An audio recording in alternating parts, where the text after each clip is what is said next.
Artificial intelligence నేర్చుకోవడం అనేది 2026లో best skill అనమాట.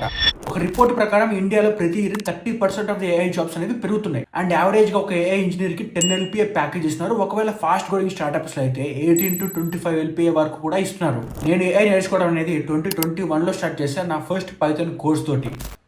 అక్కడ నుంచి నేను కొంచెం కోడింగ్ నేర్చుకుంటూ వచ్చా. సో నేను ఇప్పుడు ఈ వీడియోలో మీరు ఏఐ నేర్చుకోవడానికి బెస్ట్ రోడ్ మ్యాప్ చెప్తా. ఒకవేళ నేను ఇప్పుడు ఫస్ట్ నుంచి స్టార్ట్ చేయాలంటే ఎలా నేర్చుకుంటా, ఎక్కడి నుంచి నేర్చుకుంటా అండ్ వాటికి కావాల్సిన రిసోర్సెస్ కూడా నేను ఈ వీడియోలో మీకు ఫ్రీగా ఇస్తాను. వీడియో లాస్ట్ వరకు చూడండి. సో ఇప్పుడు ఏఐ నేర్చుకోవాలంటే మనం చేయాల్సిన ఫస్ట్ స్టెప్ ఏంటంటే ఒక బేసిక్ ప్రోగ్రామింగ్ లాంగ్వేజ్ నేర్చుకోవడం. అది ఏదైనా అవ్వచ్చు, రైట్? ఫర్ ఎగ్జాంపుల్ చాలా మందికి సి అండ్ పైథాన్ కానీ లేదంటే జావా కానీ కొన్ని లాంగ్వేజెస్ వచ్చి ఉంటాయి. సో మీరు వాటితో వచ్చి ఉంటే మీరు ఏం చేయాలంటే పైథాన్ నేర్చుకోవాలి. ఆల్రెడీ మీకు అసలు కోడింగే రాదనుకోండి, మీరు పైథాన్ లాంగ్వేజ్ అనేది నేర్చుకోవచ్చు అనమాట. అండ్ ఏఐ, మెషిన్ లెర్నింగ్ వీటన్నిటికీ పైథాన్ లాంగ్వేజ్ మోస్ట్ ఇంపార్టెంట్. ఇప్పుడు కోడింగ్ అన్నా కదా అని చెప్పేసి మీరు ఏ డిఎస్ఏ లెవెల్ అంత ప్రో లెవెల్లో ప్రిపేర్ అవ్వాల్సిన అవసరం లేదు. జస్ట్ చిన్న topics, for example variables, data types, తర్వాత ఇఫ్ ఎల్స్ కండిషన్ స్టేట్మెంట్స్, దాని తర్వాత ఫంక్షన్స్, రైట్? ఇలా చిన్న టాపిక్స్ ఏవైతే ఉంటాయో పైథాన్లో అవన్నీ మీరు నేర్చేసుకోండి. సో దట్ మీకు ఆ సింటాక్స్ అర్థమైపోద్ది అండ్ ఎక్కడెక్కడ మీకు కాన్సెప్ట్ వాడాలో ఆ కాన్సెప్ట్స్ అన్ని మీకు అర్థమైపోతాయి. అండ్ అగైన్ మీరు పైథాన్ నేర్చుకోవాలనుకుంటే నేను ఆల్రెడీ ఒక 10 hours ఒక తెలుగులో ఒక పైథాన్ కోర్స్ అనేది నేను చేశాను. మొత్తం ఫ్రీ కోర్సే యూట్యూబ్లో ఉంటుంది. దాని లింక్ కూడా డిస్క్రిప్షన్లో ఉంటుంది. మీరు అక్కడ నుంచి కావాలంటే పైథాన్ నేర్చుకోవచ్చు. ఫస్ట్ స్టెప్ అయిపోయింది. నెక్స్ట్ వచ్చేసి మనం ఇప్పుడు కొంచెం బేసిక్ మ్యాథమెటిక్స్ అయితే నేర్చుకోవాలన్నమాట. సో ఇప్పుడు మనం ఇంటర్లో చాలా కాన్సెప్ట్స్ అయితే నేర్చుకుని ఉంటాం కదా ఇంటర్మీడియట్లో. So for example basic algebra, దాని తర్వాత probability, matrices and determinants, vector product, dot product, base థిరం, random distribution, అలాగే కొంచెం క్యాల్కులస్ లైక్ డెరివేటివ్స్ ఇలా ఉంటాయి కదా. అలా కొంచెం బేసిక్ స్టఫ్ ఏదైతే ఉందో అవి మనం నేర్చుకోవాలన్నమాట. దీనికోసం మీరు ఎక్కువ కష్టపడాల్సిన అవసరం లేదు. జస్ట్ మీరు ఆల్రెడీ ఇంటర్లో నేర్చుకున్నారు కాబట్టి ఇక్కడ మీరు నేర్చుకోవడం చాలా ఈజీ.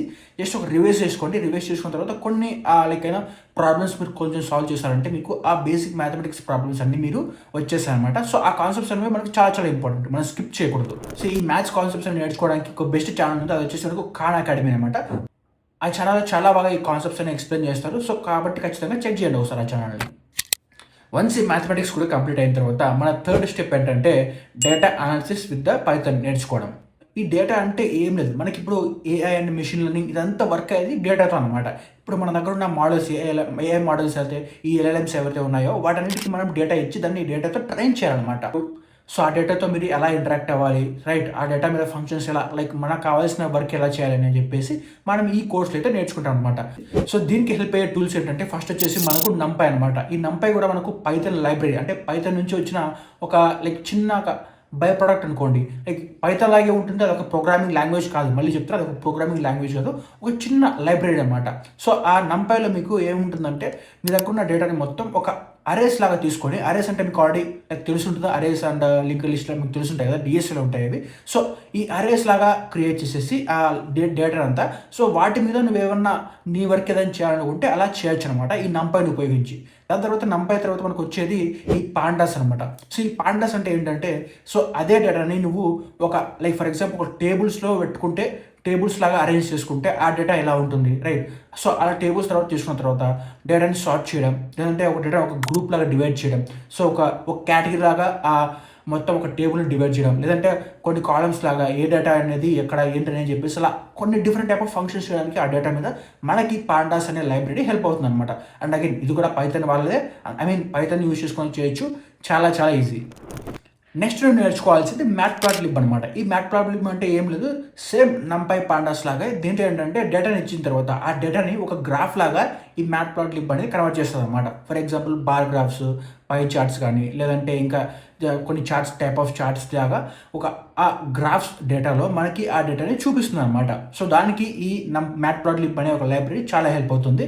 అండ్ ఇదంతా నేర్చుకోవడానికి మీరు ఫ్రీ కోడ్ క్యాంప్ అనే ఒక ఛానల్ ఉంటుంది, దాంట్లో ఈ లైబ్రరీస్ అనేవి నేర్పిస్తారు. ఆర్ఎస్ లైక్ యూట్యూబ్లో సెర్చ్ చేయండి, ఒక చిన్న బేసిక్ కోర్స్ తీసుకున్నా సరే మీకు ఈ లైబ్రరీస్ అనేవి ఈజీగా నేర్చుకోవచ్చు.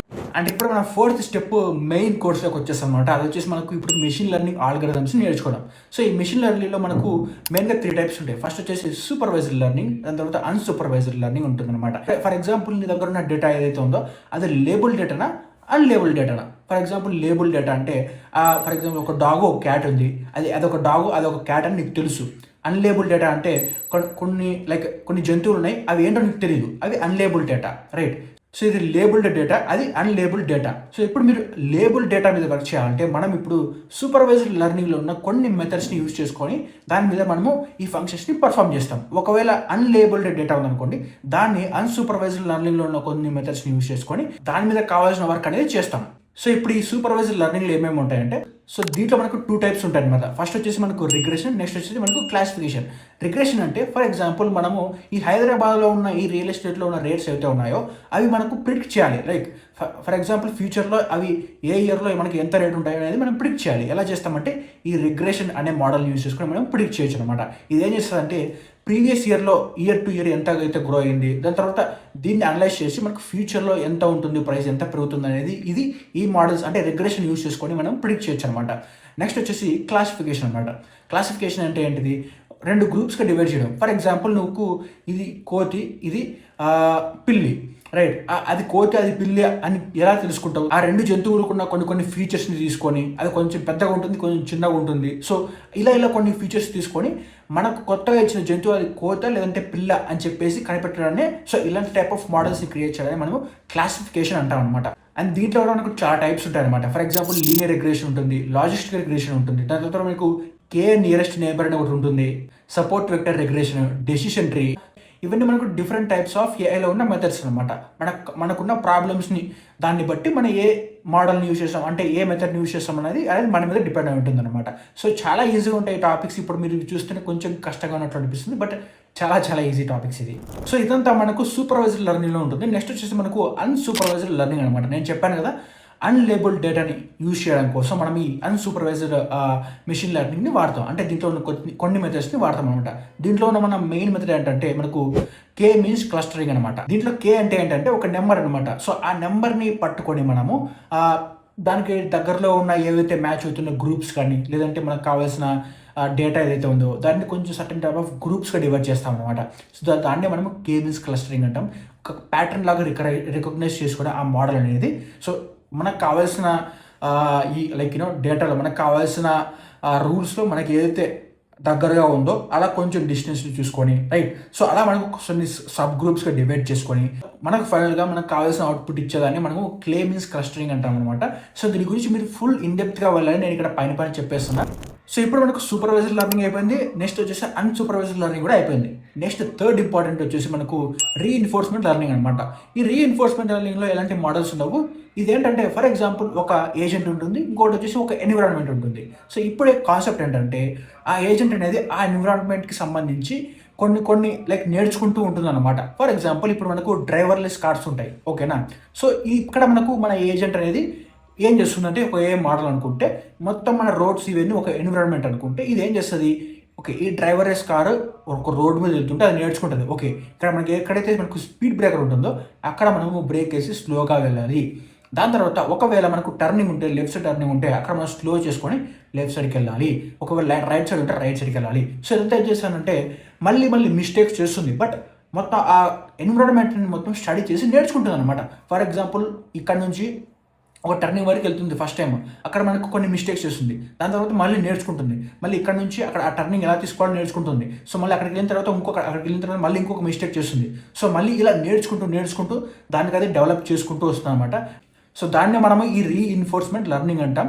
సో ఇప్పుడు మీకు కాన్సెప్ట్స్ అయితే అర్థమైపోయాయి కదా. నెక్స్ట్ వచ్చేసి మనకు న్యూరల్ నెట్వర్క్స్ అనే ఇంకొక కాన్సెప్ట్ ఉంది. ఈ న్యూరల్ నెట్వర్క్స్ ఏంటంటే ఫర్ ఎగ్జాంపుల్ మన బ్రెయిన్లో మీకు చాలా న్యూరల్స్ ఒక నోట్స్ లాంటివి ఉంటాయి, మీకు తెలుసు కదా, ఒకదాంతో ఒకటి కనెక్ట్ అయి ఉంటాయి అనమాట. సో అలాగే మన బ్రెయిన్ వర్క్ అవుతుంది. సేమ్ అలాగే ఇక్కడ మనకు నోట్స్ ఉంటాయి అనమాట. సో ఆ నోట్స్ అనేవి ఒకదాంతో ఒకటి కనెక్ట్ అయి ఉంటాయి. ఒక ఇన్పుట్ నోడ్, అవుట్పుట్ నోడ్, దాని తర్వాత మధ్యలో ఉన్నవన్నీ మనకు హిడెన్ నోట్స్ ఉంటాయి అనమాట. సో ఇక్కడ అవి ఎలా డేటా మనకు పాస్ చేసుకుంటున్నాయి, రైట్? సో అవి ఎలా వర్క్ అవుతున్నాయి, వీటన్నిటి గురించి మనకి ఈ న్యూరల్ నెట్వర్క్స్లో టాపిక్స్లో కవర్ అవుతుంది అనమాట. దీంట్లోనే మీరు ఫీడ్ ఫార్వర్డ్ న్యూరల్ నెట్వర్క్స్, దాని తర్వాత బ్యాక్ ప్రాపగేషన్, అలాగే వెయిట్స్ అండ్ బయాస్, అలాగే డీప్ న్యూరల్ నెట్వర్క్స్, ఇలాంటి కాన్సెప్ట్స్ అన్ని మీరు దీంట్లో నేర్చుకుంటారు అనమాట. సో ఇవన్నీ మీరు నేర్చుకున్న తర్వాత మీరు ఇప్పుడు మన జాబ్ ఎలా తెచ్చుకోవాలి, ఎలా నేను హైర్ అవ్వాలి అనుకుంటే మీరు ఏం చేయాలంటే ఫస్ట్ మీరు ప్రాజెక్ట్స్ని బిల్డ్ చేయాలి, రైట్? ఒక 5 to 6 ప్రాజెక్ట్స్ అనేవి బిల్డ్ చేయండి. ఫర్ ఎగ్జాంపుల్ ఒకటేమో మీరు ఈ సూపర్వైజ్డ్ లెర్నింగ్ మీద, ఇంకోటేమో అన్సూపర్వైజ్డ్ లెర్నింగ్ మీద, రైట్? ఇంకోటేమో ఈ ఓపెన్ సివి మీద, ఇంకా ఇలా కొన్ని మోడల్స్ యూస్ చేసుకొని RAG మోడల్స్ ఉంటాయి. సో వాటన్నిటి మీద ఒక్కొక్క దాని మీద ఒక్కొక్క ప్రాజెక్ట్ అనేది బిల్డ్ చేయండి. ఆ ప్రాజెక్ట్స్ని మీరు లైవ్లో ఉంచారనమాట. ఫర్ ఎగ్జాంపుల్ మీరు ఏదైనా సరే ఈ ప్రాజెక్ట్స్ని తీసుకెళ్ళి మీ గిట్ హబ్ ప్రొఫైల్ క్రియేట్ చేసుకొని దాంట్లో పెట్టారనమాట. సో రిక్రూటర్ ఎవరైతే ఉన్నారో వాళ్ళు డైరెక్ట్గా మీ లింక్ గిట్ హబ్ ప్రొఫైల్లోకి వెళ్ళి అక్కడ నుంచి మీరు ఏవైతే మీరు ట్రైన్ చేసిన మోడల్స్ ఉంటాయో, మీరు క్రియేట్ చేసిన మోడల్స్ ఉంటారో వాటిని వాళ్ళు డైరెక్ట్గా చూస్తారనమాట. ఓకే, ఇలా వర్క్ అవుతుందా, ఇలా చేసాడా అని చెప్పేసి వాళ్ళు చూడొచ్చు అనమాట. సో ఇది మీరు ఖచ్చితంగా చేయాలి.